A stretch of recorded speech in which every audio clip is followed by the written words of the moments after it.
Hello, and welcome to Is This Good? The show where we boldly, conclusively, and scientifically decide what things in this big wide world are good.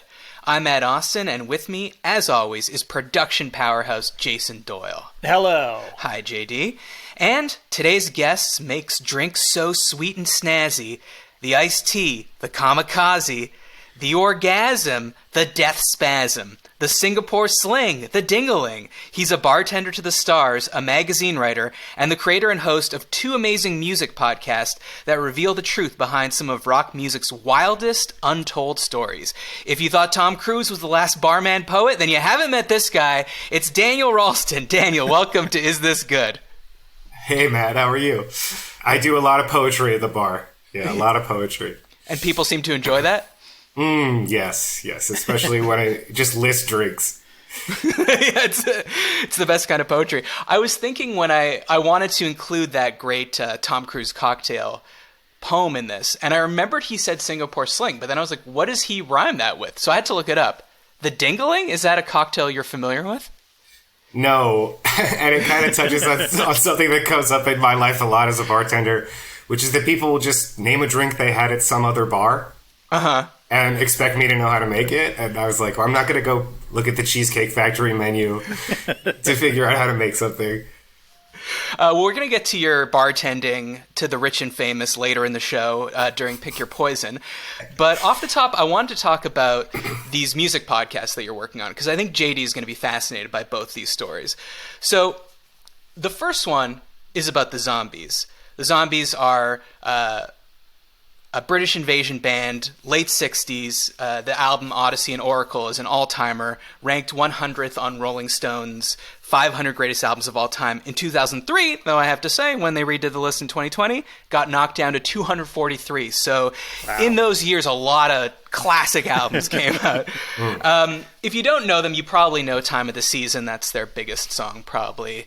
You know, What's Your Name? Who's Your Daddy? Is he rich like me?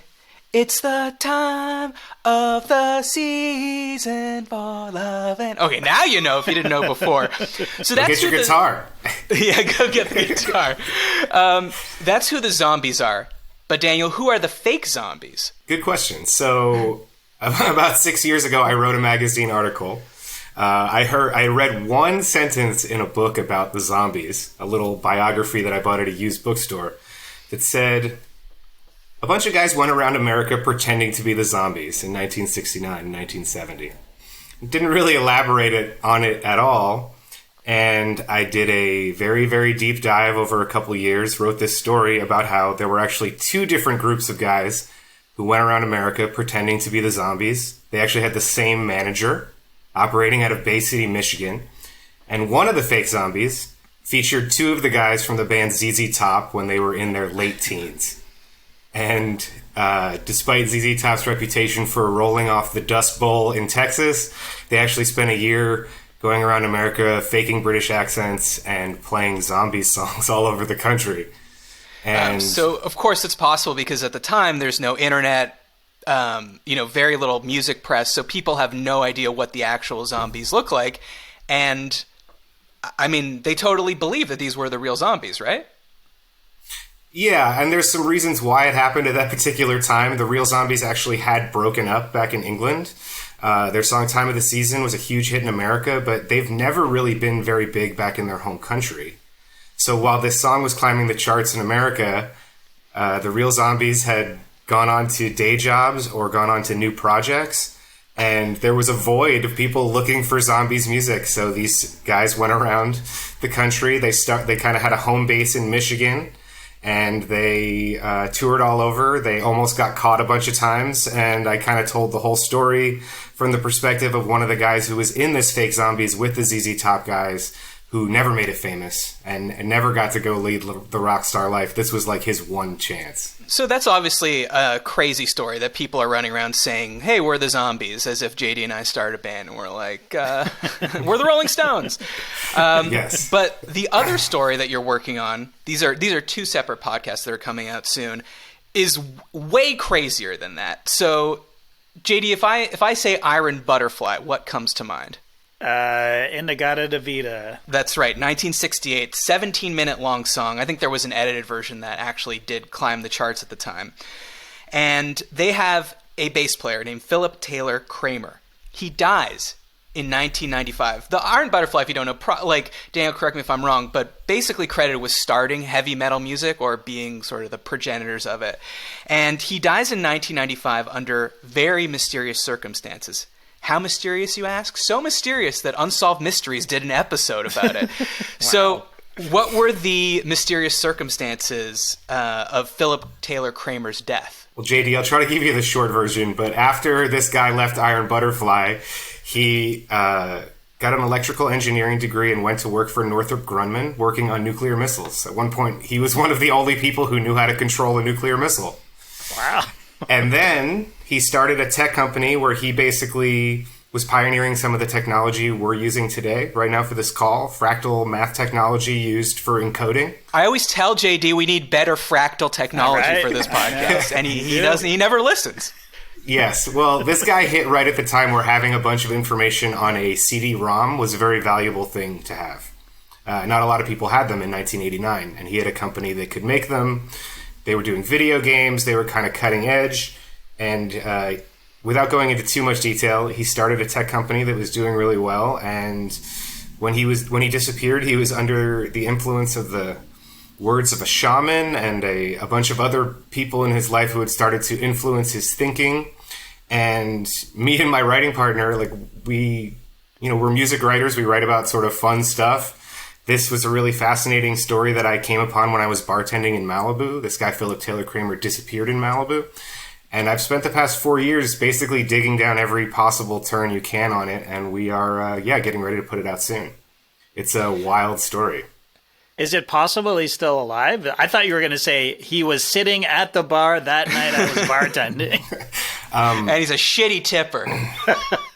Well, when I tell you that this guy was thinking about really big things towards the end of his life, he told people towards the end of his life that he had invented teleportation.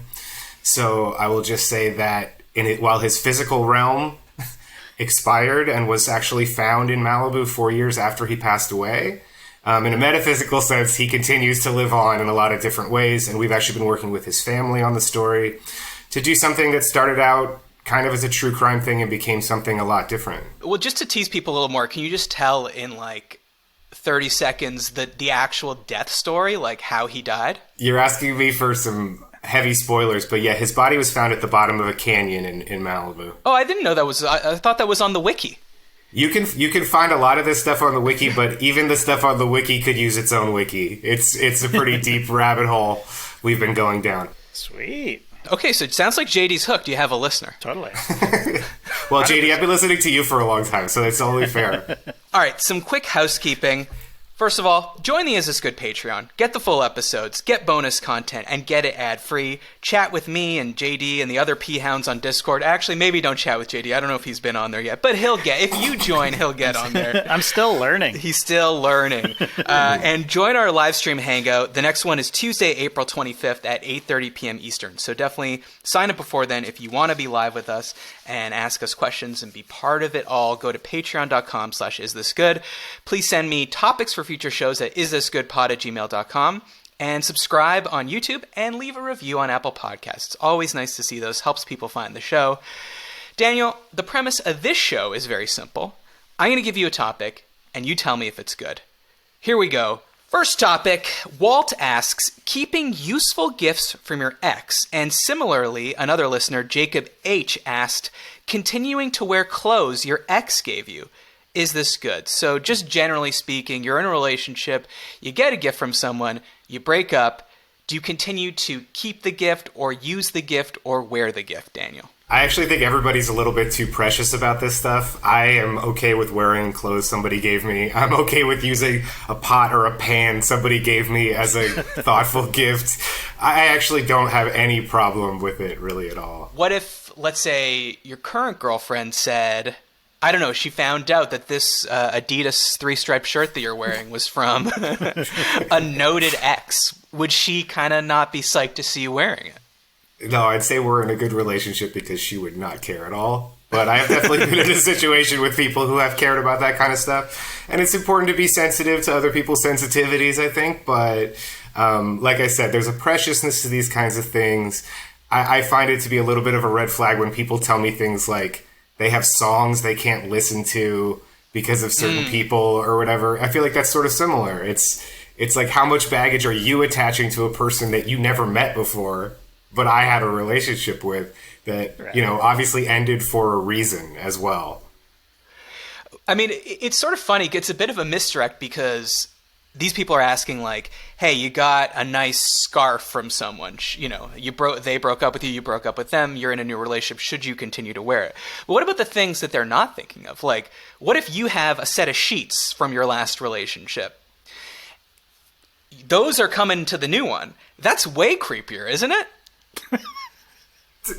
I don't know. Wait, were the sheets a gift? Yeah. No, I'm just saying, like, we're the...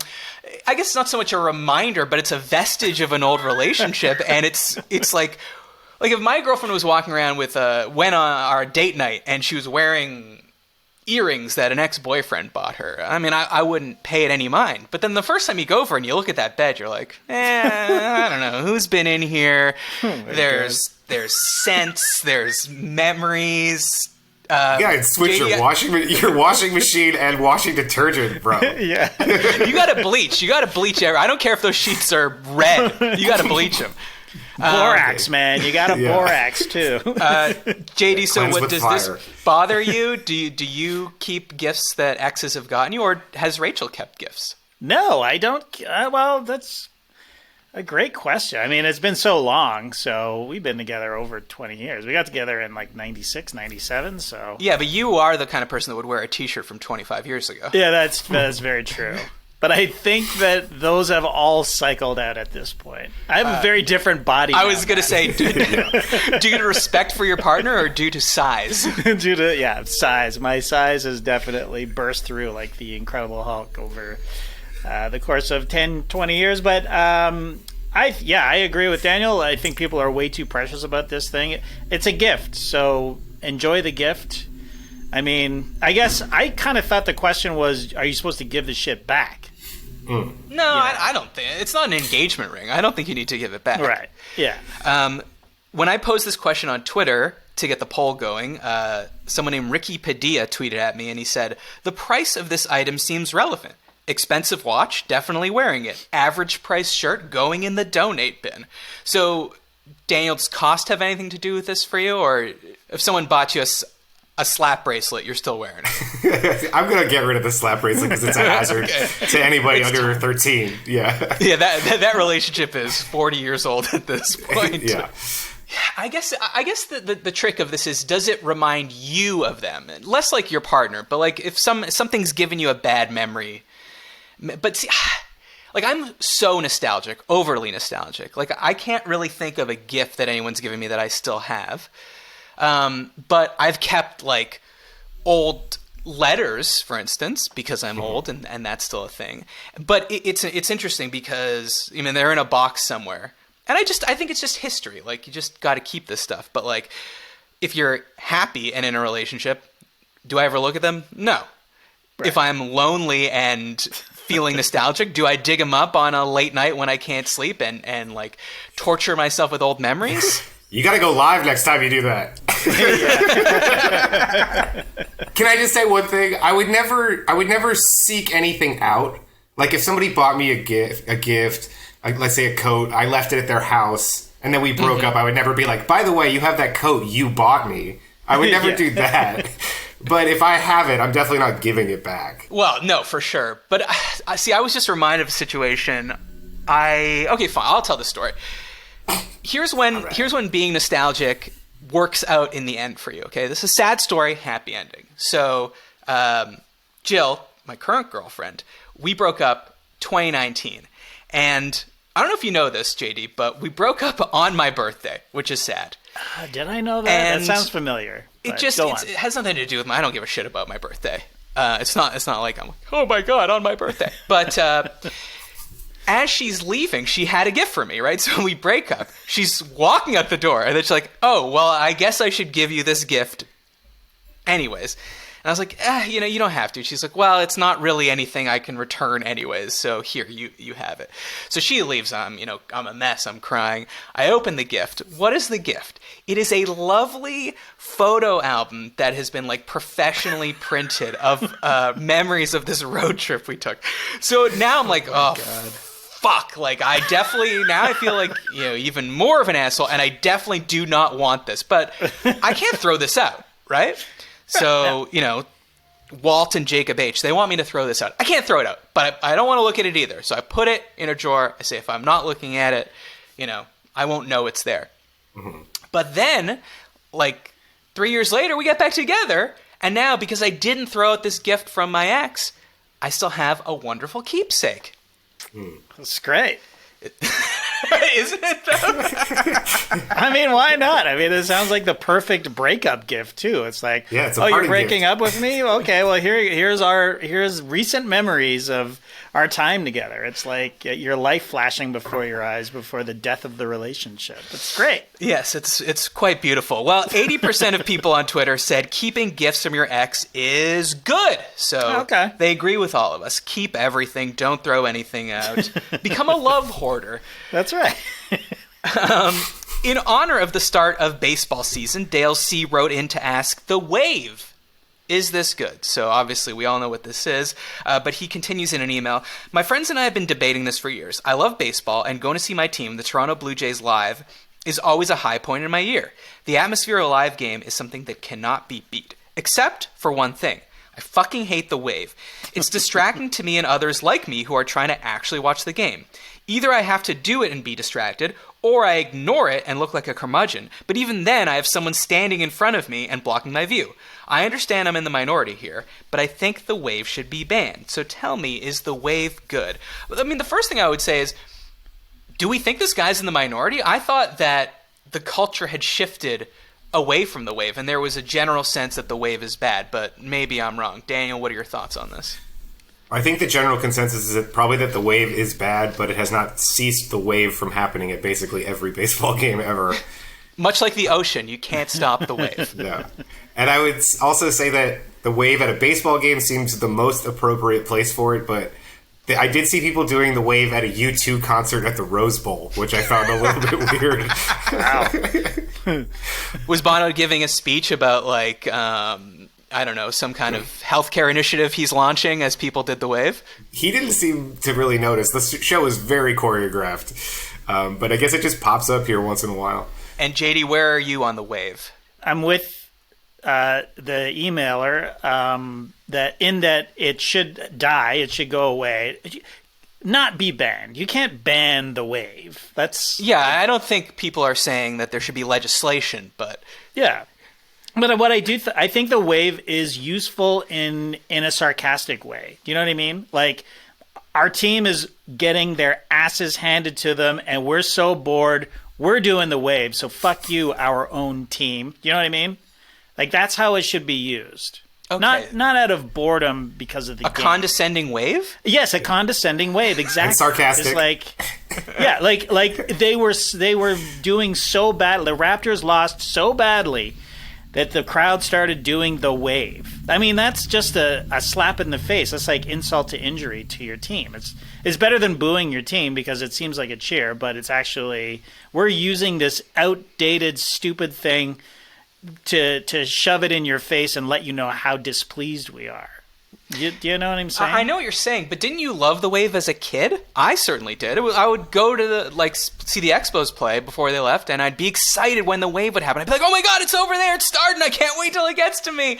Exactly. I want to be perfectly in sync. So, I mean, what does that say about you, JD? That you got old and hardened, and you couldn't wear your old Blue Jays T-shirts from 30 years ago? That your ex gave you. Gift. Yeah. Your ex, Roberta Alomar. Roberta Alomar. Hey, yes, I got old, but I grew. I grew out of the wave, and so did you. It's a childhood thing. I mean, I've been watching a lot of Premier League and soccer stuff. Yeah, I know. It's my kids totally into it. So like Saturday new generation, they're into it. So there's the soccer stuff there. I mean, talk about distracting crowds, like nonstop hammering of drums and chants and songs.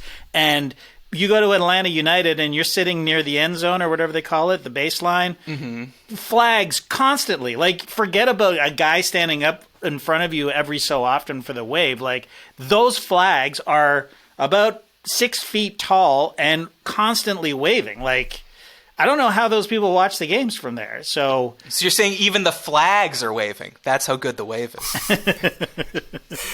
Yeah, I'm saying there are way better things. There's way better things than the wave to show your appreciation for your team. That's all I'm saying. Yeah, you're giving yourself over to the moment a little bit, I guess, would be the pro of the wave.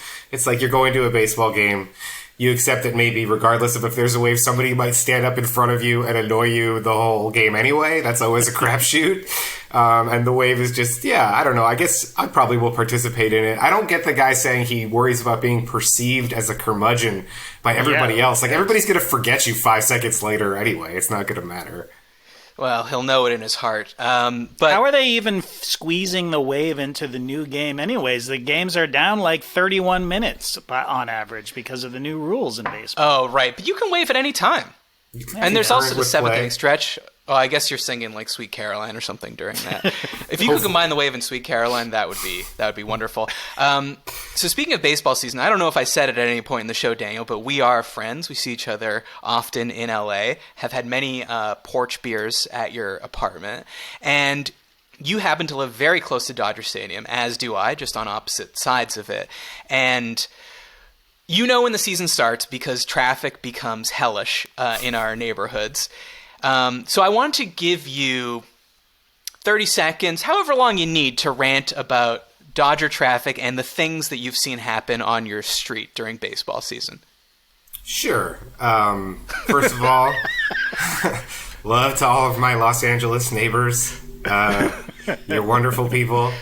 But I just want to say that if you are going to a Dodger game, driving up one of the hills towards the stadium, and particularly, I would say if you're in a Tesla, and you have to either make a number 1 or a number 2, do not just get out of your car and do it on the side of a building that you see, because it is probably somebody's house. Wow. More specifically, your house. Across the street from my house, yes, there's a dumpster that people like to use. I've even seen people get out of their cars with toilet paper, like they have this all planned out ahead of time. And it's really sad and depressing, and I wish everyone would stop doing that. Thank you for letting me do a PSA. I'm sorry. Just there's somebody getting out of their Tesla and then taking a shit next to a dumpster across the street from your house. Well, you're saying rich people don't need to shit, JD? That's what makes us human. They're sitting in maybe an hour and 15 minutes of traffic to get up to the stadium. They have lost all chances to be able to use any other restroom.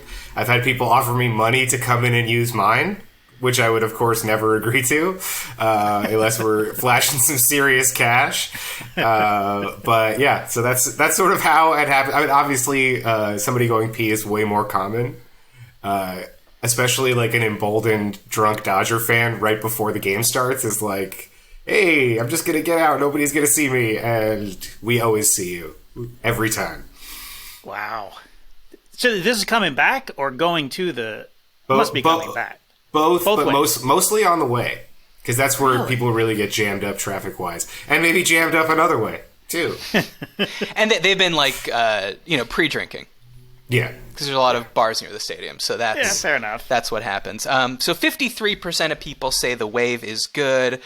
Probably 99% of people say pissing on Daniel's lawn is not good, though. So that's where we stand on that. Next question, tribute bands. Are they good? So let me say I want to distinguish tribute bands from cover bands.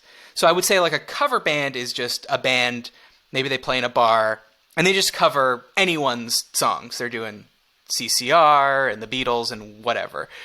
A tribute band is playing only one band's songs, and they're trying to emulate them in every way. So, like, if it's a Guns N' Roses tribute band, the guy's going to be dressed as Axl Rose, and he's going to be doing that snake dance, and, you know, the guy that's playing Slash is going to have the hat.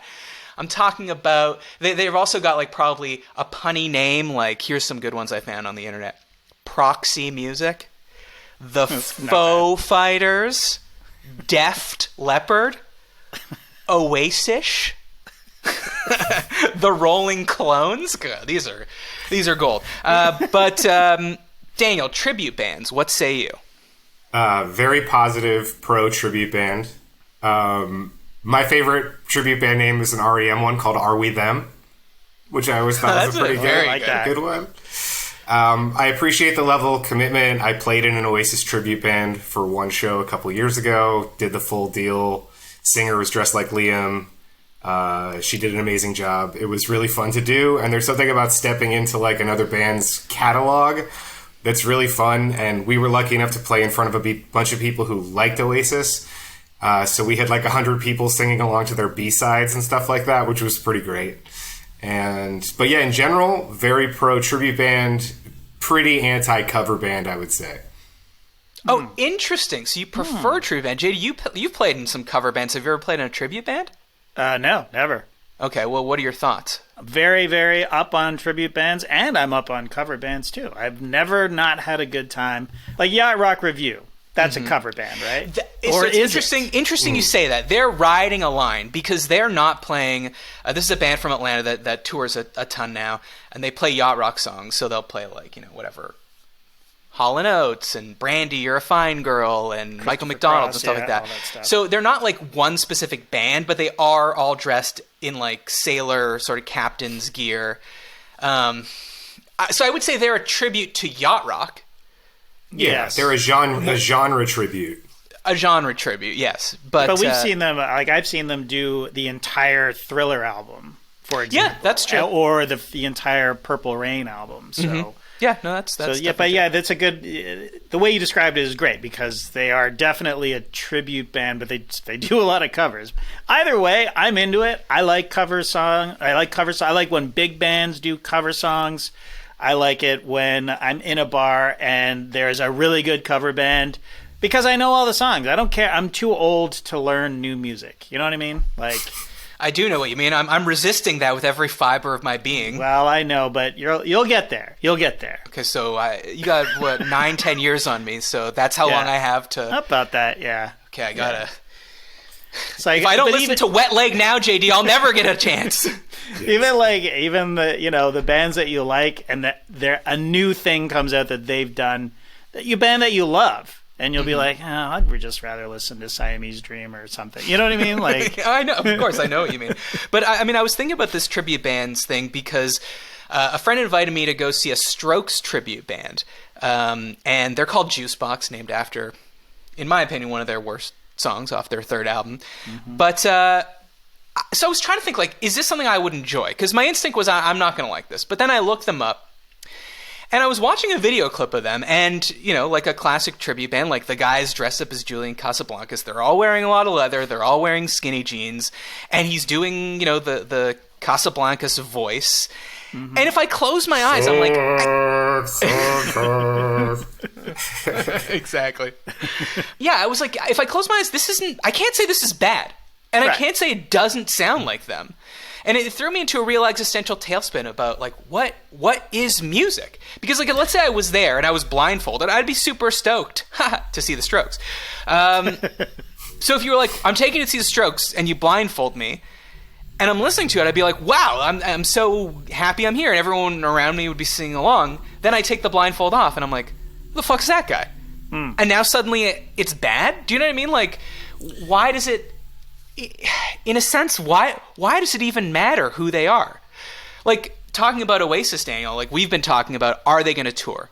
And I would be so excited to see them. Never mind that tickets will probably be like $800 a ticket. But in any case, they're not like, I mean, maybe you'll disagree with me. They're not like a particularly amazing live band. Like, Liam will just say the name of the song, launch into it. But, like, just the thrill of seeing everyone so excited and singing along would be an amazing experience. But how why is it so different than just seeing an amazing Oasis cover band? It's actually even better. It's better seeing the cover band because the Oasis cover band is happy to be there and happy to be playing those songs. True. Well, okay. Daniel, any thoughts on that? On my existential dilemma? Yeah, you got to take it back. I feel like you got to zoom out a little bit. I don't know if you saw, but like this week, there's all this stuff about how there's a Drake and Kendrick Lamar AI created song that's like climbing up TikTok charts. And there's an Oasis AI album that they just reported on in the Guardian. So what you're saying is essentially, why does it need to be them making the music for me to enjoy it? And the answer is because it is them. And I think while you could maybe qualify Oasis as like not a particularly energetic live band, you're not going to get the same thing from the tribute band that you're going to get from Liam with his arms behind his back and his neck craned up to the microphone, making that weird sound that comes out of his mouth that somehow is a good voice. Like, it is a pretty remarkable thing to see.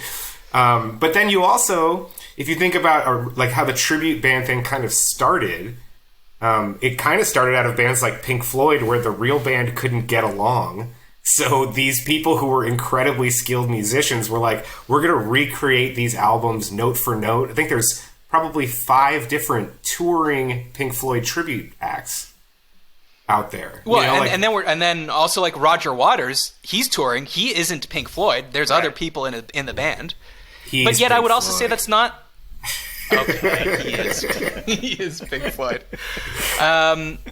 You know what? I don't know. I don't have much more to say on it. I just know that it's really turning my head in circles here. Because even when like a band replaces like the lead guitarist in the band, I'm still like, or let's say like Dave Navarro joins the Red Hot Chili Peppers. Okay, this is a bad... Oh no, that's a good example because like the original Frusciante Chili Peppers are good. I know JD...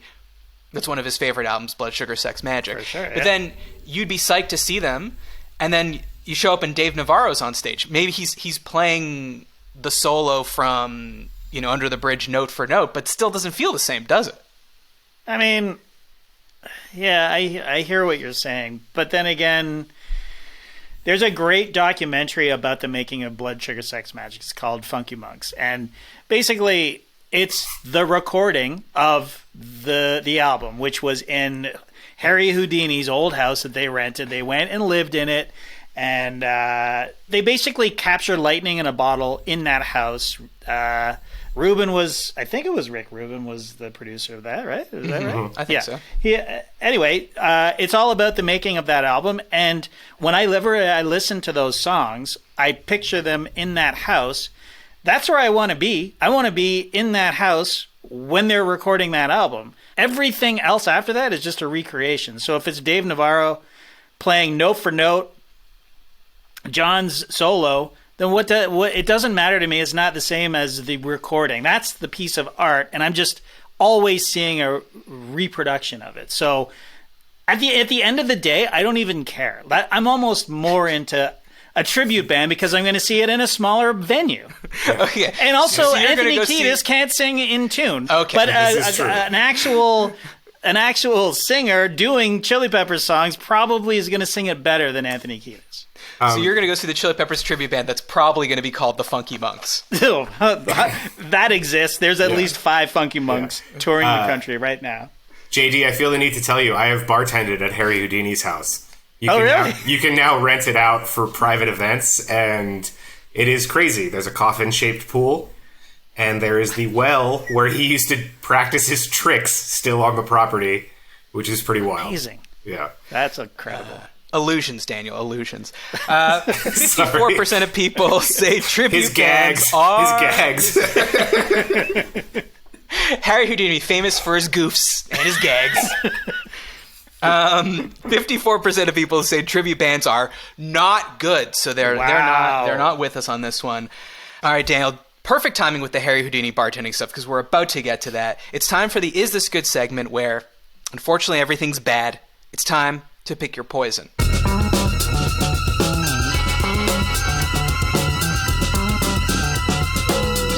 So here's how it works. I'm going to give you related options that are all bad, and you have to pick your poison. So whichever you consider the least worst option. But this time I have a few different scenarios to take you through.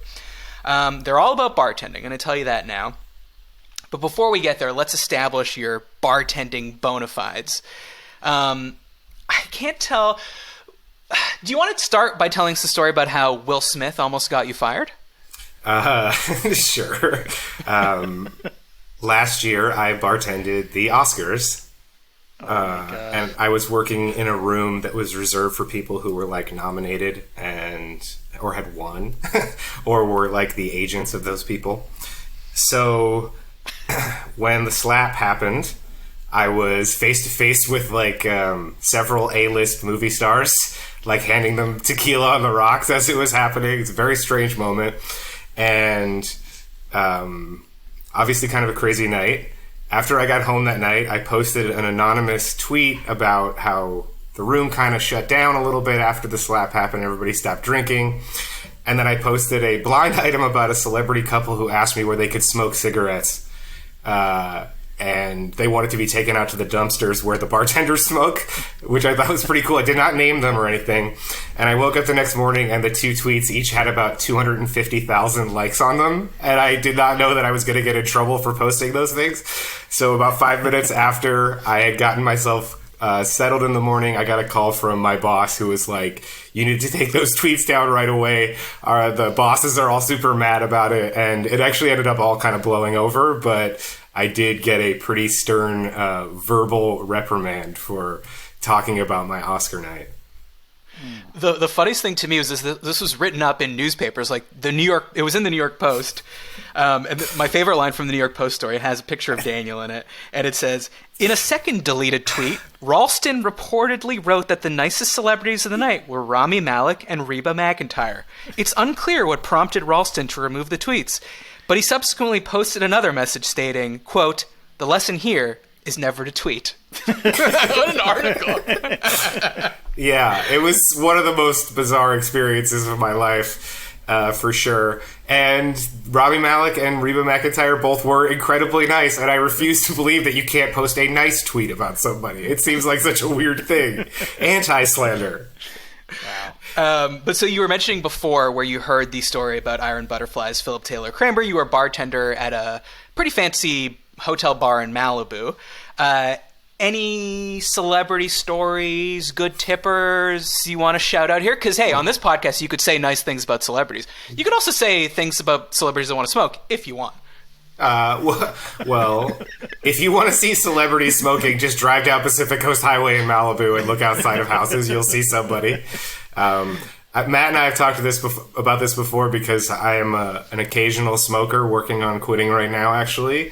But in Los Angeles, being a smoker, you're the least popular person alive until like 9 p.m. And then everybody wants to be your best friend and bum a cigarette from you. And also very true bartending in Malibu, because I would leave a little pack sticking out of my pocket and the closest gas station was a half-mile walk. And people would often want to give me $20 for one cigarette just because they didn't want to walk. You know what we should do? We should bundle. You get a cigarette and you get to pee in your house. And that's $50 bundled. Yeah. I'll give you a wrapped sandwich on your way out, for sure, for good measure. But yeah, as far as like people who come in, my number one nicest regular was Denise Richards, who I think a lot of people maybe have a perception about from being on reality TV or whatever, but she's incredibly... A perception that perhaps she's a bit of a wild thing.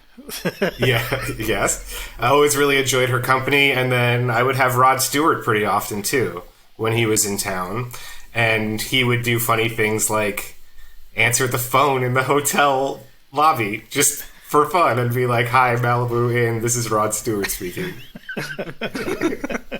Hello, this is the Malibu Inn. Do you think I'm sexy? But a really nice guy. Okay, really nice guy. Good well, I tipper. hope you treated him well, and I'm glad he treated you well. Let's get to some of these scenarios. So I have 3 different groupings here. For the first one, here are your options. Making a drink and having the customer ask you to, quote, make it strong. Someone ordering drinks all night, but closing their tab after every drink. Or option number 3, a customer berating you after getting cut off. So which is the least worst of these 3 things? And if you want to tell me what you think the worst is, go right ahead. So you got making it strong, closing their tab every time they buy a drink and they're drinking all night, and someone berating you after you cut them off? I would say the first one is the easiest to deal with. Okay. The make it strong thing, because a lot of times I feel like a bartender's job is to establish order at a bar. And if the person coming into particularly the kind of places that I've worked and work now, if they say that, I'm going to kind of let them know that they're in the wrong place. I'm going to tell them, we make all the drinks the same, or they're always strong, or something like that, where I'm just going to get that problem out of the way as fast as I can. The closing the credit card thing honestly doesn't bother me, because I think it's better than somebody leaving it open or forgetting their card or looking at the bill at the end of the night and being like, how did I rack up $350 here? I don't understand it. And also it could be a personal finance thing. Somebody maybe doesn't want to go over their checking account limit, something like that. And then the third one, getting berated after getting cut off, that's the worst one, because you are kind of at that person's mercy for at least a few minutes while they get out whatever's in their system. And we actually do get trained to deal with stuff like that. I usually will try to incorporate somebody's friends who maybe seem a little bit more sympathetic into the equation to get them out. But that's that's definitely my least favorite. So easiest to deal with is definitely just the make them strong. But it is annoying. JD, you slang some drinks. What did you do when people said, make it strong? Come on, man. I don't know, I just slipped into Joe Biden there. Hey, listen, Mac. Come on, man. Listen, Mac, come on, man. First thing you call him corn pop, and then you get going. There's no tequila. It's tequila soda, Mac. How would you deal with that? Generally, I would just make it strong, you know. Okay. That's an easy way to deal with it. Okay, sure. You like it the way I like it. Perfect.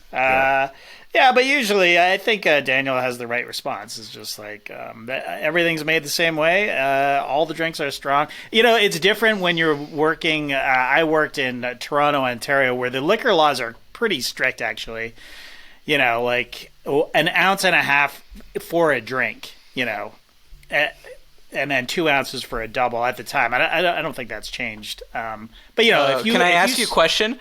Can you explain to me the math where a single is 1.5 but a double is 2? Yeah. No, that's yeah. Sorry. I think it's an ounce and a quarter was the maximum. But generally speaking, it would be an ounce per. You know, so a rum and coke, you order a rum and coke, and even in a small rocks glass, once you add the coke, it's not very strong. You know, so we would have Americans come in and be like, "Did you even put rum in this?" Because, as you know, Matt, when we moved to Atlanta, like that's why we moved. That's exactly why we were like, "This is awesome." You needed that half ounce. You needed that half ounce. No, I would drink a lot of like bourbon on the rocks at the time. Still do, but just don't go to bars anymore, really. But you would order it, and then the glass, it would be in a rocks glass and be filled to the top. Completely whereas, like full. Yeah. in Ontario, it would be like a finger. Yeah, yeah. Anyways, that was a great perk of moving here. All right, second group of scenarios, Daniel. Someone yelling at you to get your attention. Okay, let's picture a busy bar. It's a Friday night, okay? Someone yelling at you to get your attention. Someone snapping at you to get your attention. Someone waving money to get your attention. Pick your poison. So yelling, snapping, or waving money? Snapping, like actual snapping. Like, not, yeah. That's the worst one. I would never even look at that person in a million years if they were snapping at me until they stopped snapping. I wouldn't even make eye contact, which is really our one great defense as bartenders, is the lack of eye contact. That is definitely the worst one. The yelling, I sort of understand, especially if it's busy and crowded. Definitely tone of voice being factored into that for sure.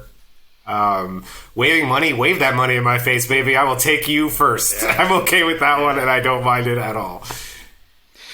What if you've been ignoring the snapping guy all night, but then you find it's just like Only the Good Die Young's been playing. He's like, come out, Virginia, darling. If he's singing around a big trash can on fire, I'll take care of him with his snapping. Doo-wopping to get your attention? Highly encouraged. Yeah, the low-voiced guy comes in the end and just sort of like, we need help. Just bringing in his own street lamp to stand under. Yeah. All right, so JD, you're agreeing on this one? Yeah, 100%. Money is the best. Snapping. I mean, I've snapped back at people before. Yeah. And then just walk by them and then not serve them. Also, I will. Getting back to cutting people off, I will cut people off for that. I'm like, you are obviously drunk, sir. You will not be getting anything from me. It's too bad in your day this snap didn't exist. The cross body. No, you didn't snap. Because that would have been, you could have used that in your arsenal. Yeah, you're right. You know, guys, one thing I do see a lot that's sort of like this is I'll see a guy, maybe he meets a girl at the bar that night, right? And then he's decided that she's not proactive enough to get a drink for herself. And he'll be like, my friend, she's been waiting. Like kind of giving me the... And I'm like, yes, everyone has been waiting. I see her too. I know. Okay, well, we're getting to that in our next group of Pick Your Poisons here. Okay, customer complaining that you served someone before them. Customer reaching over the bar to grab something. Maybe a straw, maybe a napkin, maybe even a garnish. Or a customer sitting at the bar continually ripping up a coaster. So you got complaining that you served someone before them, reaching over the bar, or ripping up a coaster. And you're a good bartender, so you slip them another one. Next thing you know, you turn around, that coaster's all ripped up, like some kind of demented origami. Gotta have an important caveat question on the coaster. Are they leaving it there for me to clean up, or are they putting it in their glass at the end? No, they're not moving it. They're ripping, and they're like seeing how high can I stack this thing. Maybe they're Sheryl Crow style peeling their labels off their bottles of Bud, adding that to the pile, just sort of making a beautiful sculpture. Yeah, I don't think she peeled the bottle of Bud in that song. I think it was Billy or Mac. Billy. Or Mac, one of those. Or Buddy. I'm sure it was Billy or Mac or something. Okay, so the coaster feels like the worst one to me, knowing that I'm going to have to clean up somebody's basically like a child's mess. You know? Okay. I think that's the worst. What were the other ones? I would have thought it was grabbing something, like reaching over and grabbing something, because that's your domain. You know what I mean? Yeah, people will sometimes give the eye, like, I'm going to get a napkin. I'm going to get a straw, and I'm like, okay. If they grab a bottle, I'm shutting the bar down. Yeah. Like, it's gonna be... And I've had people do that at private events, where, like, the bride and groom have asked for 45 minutes while they do speeches and no drinks, and people will go and just take a bottle off the shelf. Because they feel like they're the invited guest of the person, and I'm just some bartender. That it's going to be on. If that happens, there's going to be a problem for sure. I feel like that one, somebody grabs a napkin, an orange, whatever. I'm sure people have done that a million times without me noticing, so it's hard for me to get like too mad about it. I'm taking my gift back if I'm at a wedding and they shut the bar down for speeches. I mean, come on. It's got to be quiet, JDP. It's hard to get people quiet unless you close down the bar. Yes. Well, you know, it's usually the parents who are paying for the wedding, and they kind of dictate we'd like to have 45 minutes of decorum here, maybe, where your friends aren't, like, hanging off the chandeliers or whatever. Well, then they better have, like, servers walking around with champagne flutes for everybody. They do that a lot, for sure. And stuff. Yeah, so, okay. All right. Okay, giving you a good American pour of that champagne. All right, that was Pick Your Poison. And now for the segment where we don't ask if things are good, Daniel. We ask if they're gross.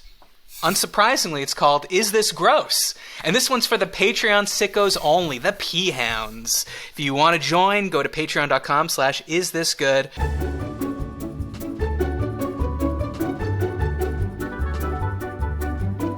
All right, well, that was Is This Gross?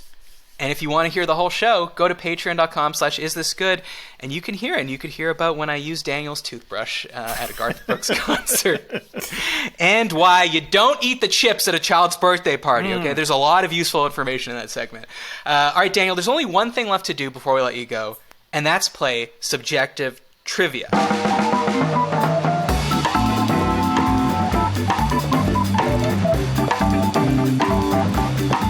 So subjective trivia is just like regular trivia, except only I know the answer. So what was on my mind this week was big event in Southern California, Daniel. The Coachella Music Festival is it's just finished. And I was looking at the rundown, and I noticed a lot of bands were all caps lock. Like, The entire name is in caps lock. So today's question is, which of these all caps lock bands do you think is best? Now, my only rules were it had to be a band that was in all caps lock, and I had to have never heard of them. And here they are here. I'm going to guess that you've never heard of them, but after I read them, you tell me if that's true. Here are the all caps band names. IDK, Bratty, Drama, 1999 Point Odds, that's one name, and Pawsa, that's Pawsa. So first question, Daniel, have you heard of any of these bands? I have not. Okay, thank God. JD, I don't even need to ask you. So Daniel, which of these all caps bands do you think would be best? If you were at Coachella, which one would you circle on your schedule and make sure you were lined up in the Sahara tent early to see? There's no none of the above option here. Unfortunately, you have to pick one. I'm going to see 1999 dot odds. Okay, any reason why? More out of revulsion for all the other names. Pawsa sounds too much like a pet organization. Drama and Bratty feel very basic, and IDK could not have less effort put into it, literally, I think. Yeah, as if someone was like, well, the album's coming out, you gotta come with a name. And he's like, I don't know. Yeah. Wait a second. So JD, which of these bands are you seeing? Which one of these do you think is going to become your new favorite band, even though you don't listen to new music? Well, I can't go with 1999 dot or point odds because I'm already confused as to how to say it. You said points, Matt. Daniel said dot odds. So which is it? Well, we don't know. But I'm also getting it confused with 90s Canadian indie rock sensations, The Odds. Yes, exactly. And that's actually, they had some good songs. I'd see The Odds, for sure. Would you see an odds tribute band called Evens? That's the name of Ian MacKaye from Fugazi's other band, Evens. So damn it. Yeah. All right, we're going to go with Funky Monkey Said. All right, so Daniel's going with 1999 dot or point odds. JD, what's your I'm going answer? Literally IDK, so I don't know. I'm going IDK. Well, unfortunately, you're both wrong. I can't believe this is my answer, but the answer is Bratty. Wow. Okay, I'm going to tell you why. I think when I hear Bratty, I hear snot-nosed, energetic, distorted guitars. Mm-hmm. Okay? And there's very little of that at Coachella or in music in general anymore. So I feel like that will be a nice little palate cleanser. And it'll be something that I might actually enjoy. Drama, it's too annoying. I don't know. Maybe that's like a husband-wife group or something. Mary J. Blige tribute album. Artist. Yeah. Yeah, exactly. Some more drama. Some more drama. 1999 odds. Don't know how to say it, and again, confusing with the Great Canadian Band and Pawsa. I don't know. It sounds like sounds like fupa to me. I don't know. Just not enjoying it. So the answer is Bratty, but we didn't have to see any of them. But now I'm going to look them up and see which one we'd actually like. Daniel, and maybe next time I have some Porsche beers with you, we can listen to these bands and see which one we would actually pick knowing what they sound like. You can't wait to throw on that Bratty album. Oh, man. Banger after banger. Daniel, where can people find you? And if you want to drop the names or where people can eventually find these podcasts that are going to be coming out. The True Story of the Fake Zombies podcast will be out hopefully before the end of the year. The Iron Butterfly podcast, which is called In the Garden of Eden, also hopefully out by the end of the year. You can find me on Twitter, where I mostly just post the dumbest things I can think of that day, at Daniel Ralston. I don't use it for much self-promotion or anything like that. I thought the lesson was never to tweet.